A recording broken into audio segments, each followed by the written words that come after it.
नमस्कार. वाचनव्रतच्या आजच्या भागात मी मेधा जांभोटकर तुमचं सहर्ष स्वागत करते. आज मी तुमच्यासाठी वि.स. खांडेकर लिखित ते दिवस ती माणसं हे पुस्तक घेऊन आले आहे. हे पुस्तक 1 नोव्हेंबर 1911 साली प्रकाशित झालं आणि त्याची किंमत होती 5 रुपये. या पुस्तकात खांडेकरांनी त्यांच्या आयुष्यात भेटलेली माणसं आणि त्यांच्या आयुष्यात आलेले प्रसंग ह्याबद्दल लिहिलेलं आहे आणि प्रत्येक लेखानंतर तो लेख कधी लिहिला ते वर्षही त्यांनी लिहिलेलं आहे. ते दिवस आणि ती माणसं ह्याबद्दल खांडेकरांना काय वाटतं हे त्यांनी 2 शब्द म्हणजे प्रास्ताविकात जे लिहिलेलं आहे ते मी तुम्हाला थोडक्यात वाचून दाखवते. ते दिवस या 2 शब्दात किती मधुर पण केवढा करुण अर्थ भरलाय हे 40शी उलटल्या वाचून किंवा 50ची झुळूक लागल्याशिवाय माणसाला कळत नाही. हे शब्द बहुधा कुमार वयातच वाङ्मयात भेटतात. मी 40च्या घरात आलो तेव्हा बाळपणींच्या आणि कुमार वयातल्या अनेक आठवणी या नाही त्या कारणाने माझ्या मनात जाग्या होऊ लागल्या, हुरहुर लावून जाऊ लागल्या. लहानपणी रत्नजडीत भासणारा प्रौढत्वाचा मुकुट किती काटेरी असतो याची 40शीत माणसाला कल्पना येऊन चुकते. साहजिकच तो पूर्व आयुष्याचं सिंहावलोकन करू लागतो. मन असं मागे वळून पाहू लागलं की जे अनुभव प्रत्यक्ष घेताना त्यांचे काटे टोचले असतील तेच सुगंधमय होऊन गुदगुदल्या करू लागतात. भावनांची सम मानलेली त्रैराशिके व्यस्त झालेली पाहून मन गोंधळून जातं. लिहिलेल्या व्यक्तिरेखांबद्दल वि.स. खांडेकर लिहितात, व्यक्तिरेखातही व्यक्तिचित्रांच्या पूर्णतेपेक्षा त्या व्यक्तीशी आलेला माझा संबंध आणि तिचा माझ्यावर झालेला संस्कार यांनाच प्राधान्य आहे. हे पुस्तक खांडेकरांनी धोंडू आणि बहिणी यांच्या स्मृतीस अर्पण केलं आहे. त्यातील धोंडू हा लेख मी आज वाचणार आहे. हा लेख वाचताना मला एक जाणवलेली गोष्ट मुद्दाम सांगते. आज मानसशास्त्रज्ञ आणि मनोविकार तज्ज्ञ जे पुन्हा पुन्हा आपल्याला आवर्जून मुलांचं मन ओळखायला शिका, त्यांच्या भावना ओळखायला शिका असं सतत सांगत असतात, त्याचा उल्लेख 1950 साली लिहिलेल्या ह्या लेखात वि.स. खांडेकरांनी केला आहे. धोंडू त्यांच्या आयुष्यात ज्यावेळेस आली तेव्हा कदाचित ते वाढत्या वयात होते, त्यामुळे झालं असावं. तर वाचूया धोंडू. एखाद्या लेखकाच्या अर्पण पत्रिकांवरून त्याच्या जीवनाचा आणि भावभावनांचा आलेख काढणं कठीण जाऊ नये असं मला वाटतं. निदान माझ्या अर्पण पत्रिका तरी अशाच तऱ्हेच्या आहेत. मात्र प्रिय असलेल्या अनेक व्यक्तींची नावं त्या यादीत अजून दाखल व्हायची राहिली आहेत. प्रत्येक नव्या पुस्तकाच्या वेळी ती नावं मला आठवतात, पण कुठलं पुस्तक कुणाला अर्पण करावं याविषयीच्या औचित्याच्या कल्पना माझ्या मनात त्याच वेळी जाग्या होतात. उदाहरणार्थ, शिरोड्याला ज्या घरी मी अनेक वर्ष राहत होतो त्याच्या समोरच्या टेकडीवर माझा एक आवडता खडक आहे. कैक वर्ष तो मोठा जिवलग दोस्त होता. माझी कितीतरी मुख सुख दुःख ज्यांचे पूर्ण कवितात कधीही रूपांतर झाले नाही अशा कितीतरी ओळी जे मनातल्या मनातच विरून गेले असे लेखनाचे नानाविध संकल्प फक्त त्या खडकालाच माहीत आहे. तो उन्हात भाजत आणि पावसात भिजत एखाद्या योग्याप्रमाणे त्या टेकडीवर आसन घालून बसलाय. दूर गेलेला एक मित्र अधूनमधून आपली आठवण करीत असतो हे त्याच्या गावी असणं शक्य नाही, पण त्याला एक पुस्तक अर्पण करायचं असं मी एकसारखं घोकीत आलो असूनही अद्याप इथे मी करू शकलेलो नाही. त्याला माझ्या नेहमीच्या गोष्टींचं किंवा लघुनिबंधांचं पुस्तक अर्पण करायला माझं मन तयार होत नाही. प्रीती, वात्सल्य, समुद्र, पृथ्वी, आकाश, मध्यरात्र अशा विषयांवरले अगदी निराळ्या प्रकारचे लघुनिबंध लिहिण्याचा संकल्प मी फार दिवसांपूर्वी सोडलाय. त्या निबंधांचं पुस्तक तयार होईल तेव्हा मी ते त्या खडकाला अर्पण करणार आहे. पण आळसामुळे, मनाच्या चंचलपणामुळे, आत्मविश्वासाच्या अभावामुळे अजून ते निबंध माझ्या हातून लिहून झालेले नाहीत आणि त्यामुळेच त्याच्यावरलं माझं प्रेम काही मला व्यक्त करता आलेलं नाही. शंकराला पांढरी फुलंच वाहिली पाहिजेत गणपतीची पूजा तांबड्या फुलांनीच करावी अशासारखा हा माझ्या अर्पण पत्रिकांचा प्रकार अनेकांना वाटेलही, पण त्यात एक प्रकारची औचित्य दृष्टी आहे. म्हाताऱ्या माणसांना खेळायला फुगे देणे आणि सिंदबाद किंवा अलीबाबा यांच्यावर खुश असणाऱ्या बाळगोपाळांच्या हातात गीता ठेवणे हास्यास्पद होणार नाही का? या चोखंदळपणामुळे अद्यापही धोंडूचं नाव माझ्या कुठल्याही अर्पण पत्रिकेत आलेलं नाही. आमच्या घरी मोलकरीण होती ती. मात्र जेव्हा जेव्हा मला तिची आठवण होते तेव्हा तेव्हा हातात केरसुणी घेऊन केर काढत असलेली अथवा असंच दुसरं कुठलं काम करत असलेली तिची मूर्ती माझ्या डोळ्यांपुढे उभी राहत नाही. मला ती अगदी निराळ्या स्वरूपात दिसते, जणू काही ती माझी आई आहे असं मला वाटतं. घाबरून मी तिच्याजवळ गेलोय आणि तिला घट्ट मिठी मारून उभा आहे असा भास मला होतो. असं होण्याचं कारण तिच्याविषयीच्या माझ्या एका आठवणीतच आहे.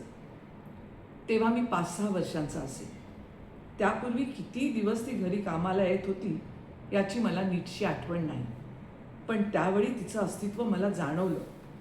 वादळात सापडलेल्या होडीने दीपस्तंभाच्या दिशेने धाव घ्यावी तसा मी तिच्याकडे एक दिवशी धावलो. माझे वडील फार तापट होते. त्या दिवशी त्यांना संताप यावा असं घरात काहीतरी घडलं होतं. रागाच्या भरात त्यांनी कपाटातल्या कब्बशा घेऊन त्या एकामागून एक जमिनीवर फेकायला सुरुवात केली. खळ खळ खळ खळ असा आवाज करीत पडणारे त्यांचे तुकडे पाहून आणि दादांचा तो राग पाहून मी भयभीत झालो. पुढे घरात काय झालं ते मला स्मरत नाही. मी डोळे मिटून घेऊन धोंडूला बिलवलो. ती आपल्या घरी मला घेऊन गेली. तिथे मी 2-3 तास तरी होतो. मला चांगली कडकडून भूक लागली. मुंज झालेल्या या बामणाच्या पोराला खायला काय द्यावं या विचारात ती बिचारी पडली. मी तिच्या घरी भाकरीचा हट्ट धरला.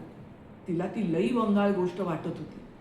पाप कशाला म्हणतात, पुण्य म्हणजे काय वगैरे गोष्टी ती मला समजावून सांगू लागली. तो धर्माधर्म विचार काही केला मला कळेना. माझ्या पोटाला तिच्या पोपटपंचीशी काही कर्तव्य नव्हतं. ऐन मध्यरात्री चांभाराच्या घरात शिरून तिथली मेलेल्या कुत्र्याची तंगडी खाणारा विश्वामित्र जणू काही त्या क्षणी माझ्या अंगात संचारला होता. मी जमिनीवर बसकण घेतली. तिने एका थायात भाकरी आणि झुंका घालून तो माझ्यासमोर आणून ठेवला. मी चित्रगुप्ताकडे दुर्लक्ष करून तो चापला. पुढे मोठेपणी सहभोजनाची चळवळ सुरू झाल्यावर तिच्यात मी अनेकदा भाग घेतला. 1936 साली पुण्याला भारत सेवक समाजाच्या पटांगणात अत्र्यांनी अशा प्रकारचं जे टोलेजंग सहस्त्रभोजन केलं त्यात त्यांच्या हाताला हात लावायला मी होतो. पण का कुणास ठाऊक सहभोजन म्हटलं की लहानपणीच्या धोंडूच्या थाळ्यातील ती गोड गोड भाकरी माझ्या डोळ्यापुढे उभी राहते. त्या भाकरीनेच तिची आणि माझी गट्टी केली. कारण या प्रसंगापूर्वी काही वेळा ती मला शाळेत पोचवण्याकरता बरोबर आली होती. पण तेव्हा तिचं माझं असं रहस्य होऊ शकलं नव्हतं. आपल्या शिक्षण पद्धतीतल्या दोषांविषयी त्यावेळी मोठी मोठी माणसं सडेतोडपणाने बोलत होती, लिहित होती. त्यांचं एकही अक्षर कानावर पडलं नसताना किंवा वाचलं नसताना शिक्षणाविषयी माझं मत थेट त्यांच्याप्रमाणेच झालं होतं. त्यामुळे शाळेत जायला मी फारसा उत्सुक नसे. केवळ वडील माणसांच्या डोळ्यांकडे व हातांकडे पाहूनच मी पाटी दप्तर घेऊन घराबाहेर पाऊल टाके. अशावेळी धोंडू बोट धरून मला नेऊ लागली की तिचा हात हिसडून निसटून जाण्याचा मी प्रयत्न करी. ती माझा हात घट्ट धरी. अर्थात लहान मुलांचे निर्वाणीचे अस्त्र मला बाहेर काढावे लागले. एकदा मी तिला असा कडकडून चावलो की तसला प्रयोग फक्त झाडावरून चोरून काढलेल्या पेरूंवरच मी केला असेल. तिच्या मनात माझ्याविषयी मोठी माया होती, म्हणूनच माझा असला अत्याचार ती हसत मुखानं सोशीत असे. मांजरीच्या पिल्लांना तिचे दात लागत नाही असं म्हणतात, पण याच्या उलट गोष्ट सुद्धा तितकीच खरी आहे. पिलाचे दात मांजरीला कधीच लागत नाही.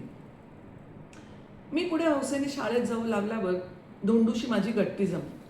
त्यावेळी माझा अभ्यासात मुळीच लक्ष नव्हतं. घरी आल्यावर मला 17 सत्ते 19 अशा गोष्टींचा वेध कधीच लागत नसे. इतर गोष्टींचा विचार करण्यातच मी दंग होऊन जाईल. माझ्यापुढे मोठे गहन आणि चित्रविचित्र प्रश्न त्यावेळी उभे राहत. ते मास्तरांना किंवा घरातल्या वडील माणसांना विचारणं शक्यच नव्हतं. राहून राहून ते मला बेचैन करून सोडली. अशा वेळी माझ्या तात्विक शंकांचे निरसन करणारी व्यक्ती उभ्या जगात एकच होती, ती म्हणजे धोंडू. माझी गार्गी, मैत्रेयी, लीलावती सर्व काही ती होती. ती जिथे काम करीत बसलेली असे तिथे मी जायचा आणि तिच्याशी लाडीगोडी लावून माझे प्रश्न हळूच तिच्या पुढे मांडायचा. मुंज झाल्यावर लवकरच मी संध्येला रामराम ठोकला.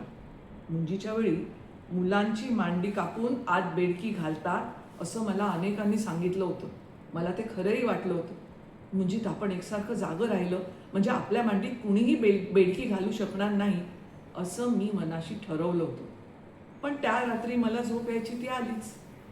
गुंगीचं औषध देऊन शस्त्रक्रिया करतात तशी ती बेडकी आपल्या मांडीत रात्री घातली गेली असावी असं दुसऱ्या दिवशीपासून मला वाटायला लागलं. पुढे काही दिवस तिची मला फारशी भीती वाटली नाही. पण संध्या सोडून दिल्यापासून मात्र माझ्या मनात येऊ लागलं की मुंज झालेला मुलगा नीट संध्या करतो की नाही हे पाहण्यासाठीच ती बेडकी मांडीत घालीत असते. ती आतून आपल्यावर पहारा करीत असेल. तसे असल्यास कोणत्या वेळी ती रागावून आपल्या मांडीतून एकदम बाहेर उडी मारेल याचा नेम नाही.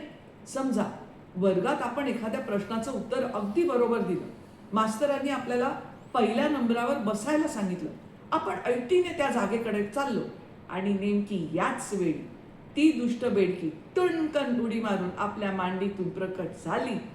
हिरण्यकश्यपूने खांबावर लाथ मारताच त्यातून नरसिंह बाहेर आला तशी तर आपली फटफजिती होईल. सारी पोरं आपल्याला चिडवायला लागतील. या विचित्र कल्पनेने व्याकुळ होऊन किती वेळा त्या बेडकीविषयी मी धोंडूला प्रश्न विचारले असतील कुणास ठाऊक. दरवेळी तिने माझं समाधान करावं. अशी बेडकी कधी घालीत नाही, उगीच सांगतात तसं मुलाला. आणि दरवेळी मी म्हणावं, तुला काय ठाऊक आहे, तू कुठं ब्राह्मण आहेस, तुमच्यात मुंजीच करत नाही. एकदा रात्री मी एकदम दचकून जागा झालो. कुणीतरी डराव करीत होतं. ती माझ्या मांडीतली बेडकीच असावी या कल्पनेने मी घाबरून गेलो. मग माझ्या ध्यानात आलं ते पर्जन्य सुक्त म्हणणारे मंडूक होते. या बेडकीसारखाच दुसरा एक विकट प्रश्न होता, तो भूतांचा. धोंडू म्हणे, जगात भूत आहेत. मला वाटे या भूतांपैकी एक सुद्धा कधी आपल्याला कसं भेटत नाही. ते भेटेल तर मोठी मजा होईल. आपल्याला त्याच्या तोंडून अनेक गमतीदार गोष्टी ऐकायला मिळतील. त्या तिखट मीठ लावून आपल्या शाळा सोबत्यांना सांगता येतील. भूत स्मशानात असतात. औसेच्या रात्री ती तिथं नाच करतात. तू आणि मी एकदा तो नाच पाहायला जाऊया ना, असं मी 2-3दा धोंडूला सुचवलं होतं. ती सूचना ऐकताच कितीतरी वेळ ती माझ्याकडे निश्चल दृष्टीने पाहत राहिली. माझं असलं काही बोलणं ऐकलं की तिला शंका येईल, हे पोर वेडं बिडं तर नाही ना. पण पुराणातल्या गोष्टी वाचायचा भयंकर नाद असल्यामुळे असो अथवा दुसऱ्या काही कारणामुळे असो, अद्भुत गोष्टींविषयी मला नेहमी फार कुतूहल वाटे. माझ्या मनात मूळ राहिलेली अशीच एक गोष्ट म्हणजे पुनर्जन्माची कल्पना. विष्णू 10 अवतार घेतो. त्याचा 10वा अवतार संपताच प्रलयकाल सुरू होतो. त्या प्रलयात सारं जग नाहीसं होतं. मग पुन्हा नवं जग निर्माण होतं.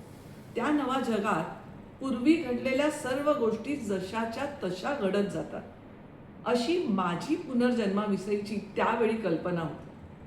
म्हणून मी धोंडूला ठासून सांगत असे, आपण मेल्यावर पुन्हा खूप खूप दिवसांनी भेटणार आहोत. 1000 वर्षांनी तू धोंडू होशील, मी भाऊ होईल आणि आता बसलो आहोत तसेच त्यावेळी आपण गोष्टी करत बसलेलो असू. तिची काही केल्या या माझ्या भविष्यावर श्रद्धा बसत नसे, पण मला ते खरं वाटतं. आज ती आठवण झाली म्हणजे माझ्या मनात येतं, लहानपणीच्या अज्ञानात भावनेचा केवढा मोठा आनंद असतो. थॉमस सुडने आय रिमेंबर ही कविता मोठेपणी लिहिली. यात नवल कसलं. प्रत्येक वृक्ष मनुष्याला प्रौढपणीच ती सुचते. धोंडू गाद्यातले ढेकण मारू लागली की धोंडू गाद्यातले ढेकूण मारू लागली म्हणजे आमचा मोठा कडाक्याचा वाद होईल.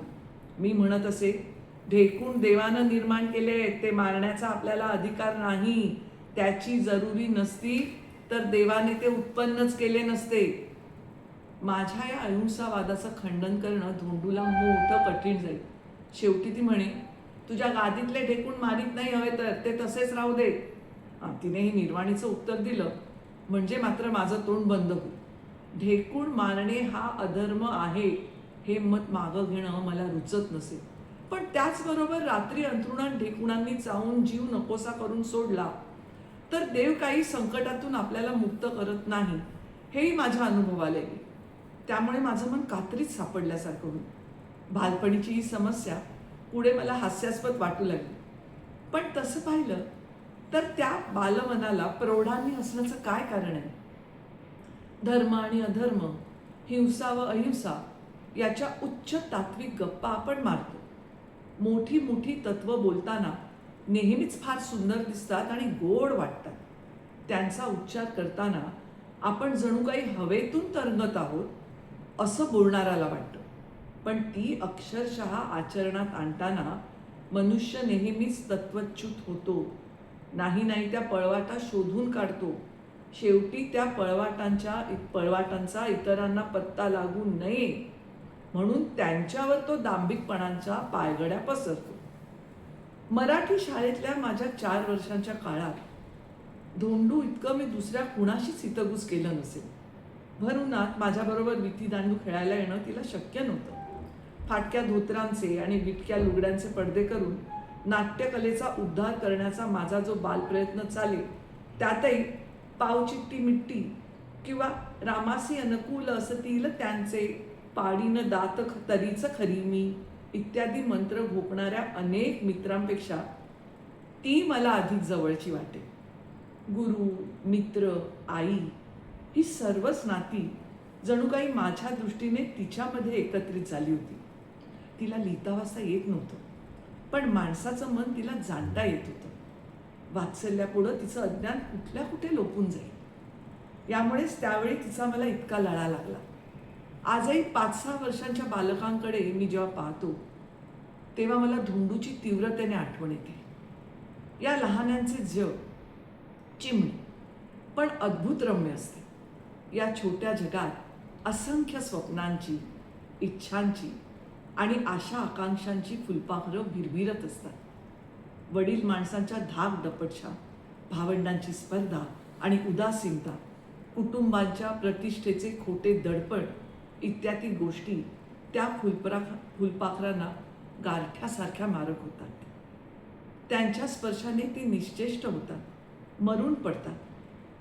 लहान मुलांच्या शरीराच्या वाढीकडे आपण जेवढं लक्ष देतो त्याच्या शतांशही त्यांच्या मनाच्या विकासाकडे अवधान देत नाही. मुलांनी केलेली मोडतोड आम्हाला मोठ्यांना तापदायक वाटते.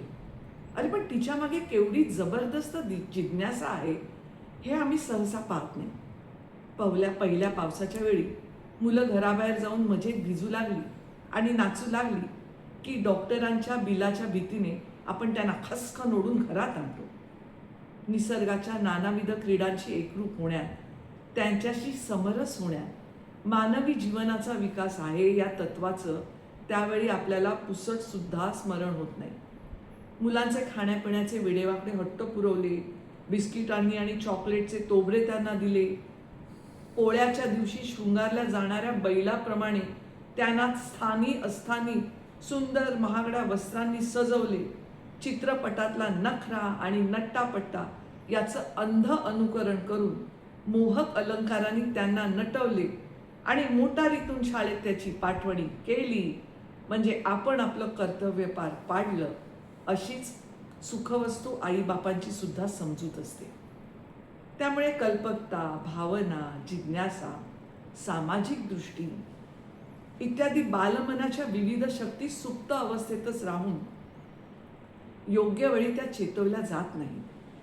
मनुष्य ज्या अवयवाचा उपयोग करीत नाही तो हळूहळू निकामी होत जातो. असंख्य बालकांच्या सुप्त शक्तींची आपल्या समाजात सध्या अशीच अवस्था होते. धोंडूबरोबर माझी लहानपणीची संभाषणं आठवली म्हणजे मला वाटते वात्सल्याच्या जोडीला तिच्यापाशी ज्ञान असतं ना, तर माझ्या मनाला किती निराळं वळण लागलं असतं. मी पुढे ललित लेखक झाले. पण आपल्याला बेचैन करून सोडणाऱ्या समस्यांचा उलगडा कसा करून घ्यायचा हे बाळपणी कुणी मला समजावून सांगितलं असतं तर कदाचित मी एक विचारवंत लेखक झालो असतो. मी इंग्रजी शाळेत गेल्यावर लवकरच माझे वडील अर्धांगवायूने आजारी पडले. कितीतरी दिवस ते बेशुद्ध होते. पुढे त्यांच्या दुखण्यात किंचित उतार पडला, पण ते अंथरुणाला खिळले ते खिळलेच. मध्यम वर्गातला मिळवता पुरुष हा घराचा एकमेव आधारस्तंभ असतो. तो डळमळला की प्रपंचाचा डोलारा कोसळून पडायला वेळ लागत नाही. आमच्या कुटुंबाचं तसंच झालं. आता गडी माणसं पूर्ववत घरी ठेवणं अशक्य होतं. त्यामुळे धोंडू आमचं घर सोडून दुसरीकडे गेली. इंग्रजी शाळेच्या नव्या जगात गुंग होऊन गेल्यामुळे मीही तिला विसरून गेलो. रात्री अपरात्री नाटकं कादंबऱ्या वाचायच्या, उन्हातानात क्रिकेट खेळायचं, लहर लागली म्हणजे थोडासा अभ्यास करून परीक्षेत पास व्हायचं, प्रसंगी पहिला दुसरा नंबर पटकावायचा इत्यादी गोष्टीत माझं मन रमलं होतं. त्या 7 वर्षांच्या काळात धोंडू मला क्वचित भेटली असेल. वर्गात माझा नंबर वर आहे हे कळताच तिने आपलं कौतुक व्यक्त केलं असेल.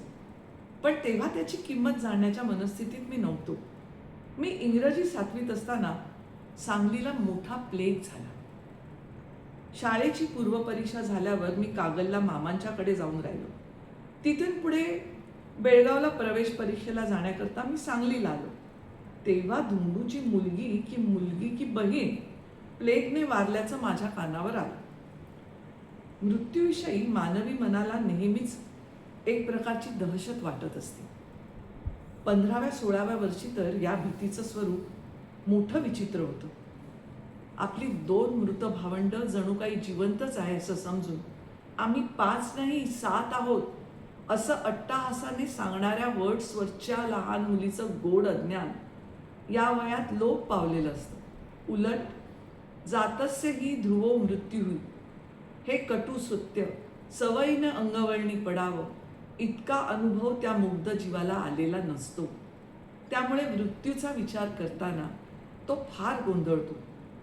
धोंडूवर कोसळलेल्या आपत्तीचा विचार करताना माझीही तशी स्थिती झाली.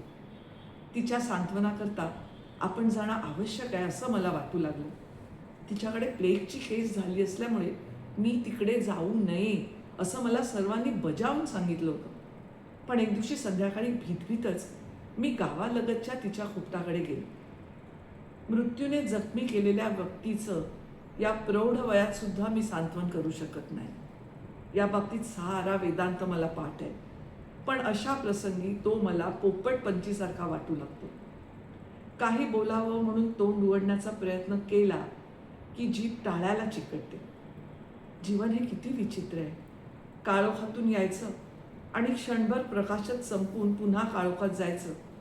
या अनुभूतीचा अर्थ लावणं किती अवघड आहे याची अशा वेळी मनाला तीव्रतेने जाणीव होते. म्हणूनच सांत्वनाच्या वेळी मी मुका होतो. अश्रू ही निसर्गाने माणसाला दिलेली केवढी मोठी देणगी आहे याची मग मला कल्पना येते. जिभेपेक्षा डोळे अधिक बोलके असतात हे तर खरंच, पण डोळ्यांना ज्या अनेक भाषा अवगत असतात त्यात अश्रू इतकी प्रसन्न, भावनापूर्ण आणि हृदयंगम अशी दुसरी कुठलीही भाषा नाही.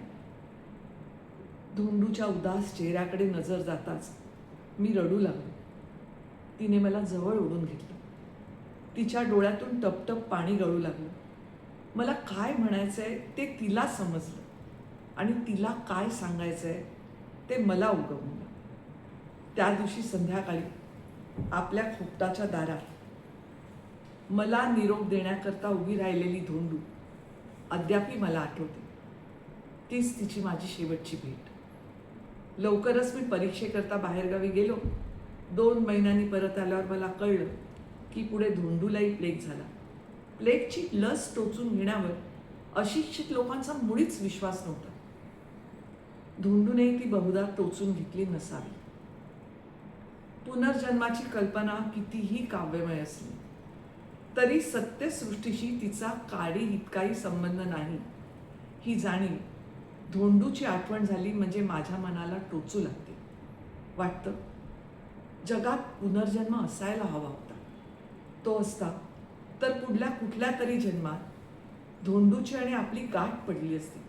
त्यावेळी सध्याची विषम आणि विकृत समाज रचना अस्तित्वातही राहिली नसती आणि मग धोंडूनं माझ्या जीवनात जो प्रवेश केला असता तो मोलकरीण म्हणून नव्हे तर कदाचित माझी आई म्हणून, कदाचित बहिणीच्या नात्याने, कदाचित मैत्रिणीच्या स्वरूपात.